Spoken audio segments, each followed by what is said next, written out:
ನನ್ನ ಹೆಸರು ಚೈತ್ರಿಕಾ ಹೆಗಡೆ. ಮೂಲತಃ ಉತ್ತರ ಕನ್ನಡ ಜಿಲ್ಲೆಯ ಸಿದ್ದಾಪುರ ತಾಲೂಕಿನ ಕಂಚಿಮನೆಯವಳು.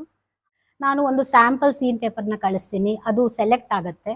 ಅವರು ನನ್ನನ್ನು ಡೈಲಾಗ್ ರೈಟರ್ ಆಗಿ ತಗೊಳ್ತಾರೆ ಉದಯ ಟಿವಿಲಿ. ಸರಿಯು ನನ್ನ ಮೊಟ್ಟ ಮೊದಲ ಪ್ರಾಜೆಕ್ಟ್. ಅದಕ್ಕೆ ಡೈಲಾಗ್ ರೈಟರ್ ಆಗಿ ನಾನು ಕೆಲಸವನ್ನ ಶುರು ಮಾಡಿದ್ದೆ. ಬರೀತಾ ಇರೋ ಸೀತಾರಾಮ ಧಾರಾವಾಹಿಯಲ್ಲಿ ಸಿಹಿ ಅಂತ ಒಂದು ಮಗು ಇದೆ ಅಲ್ಲಿ.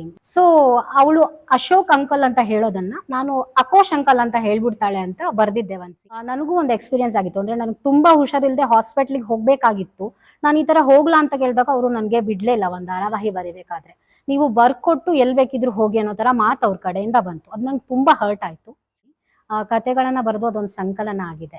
ನೀಲಿ ಬಣ್ಣದ ಸ್ಕಾರ್ಪು ಅಂತ ಕಥಾಗುಚ್ಛ.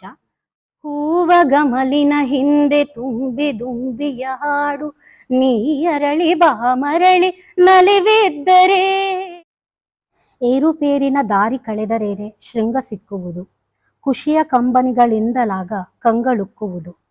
ಎಲೆಮರಿಯ ಕಾಯಿಗಳನ್ನು ಗುರುತಿಸುವ ಕಾಯಕಕ್ಕೆ ಬರದಿರಲಿ ಭಂಗ, ಗೆಲುವನ್ನೇ ಕಾಣಲಿ ಸಾಧನಾ ಶೃಂಗ.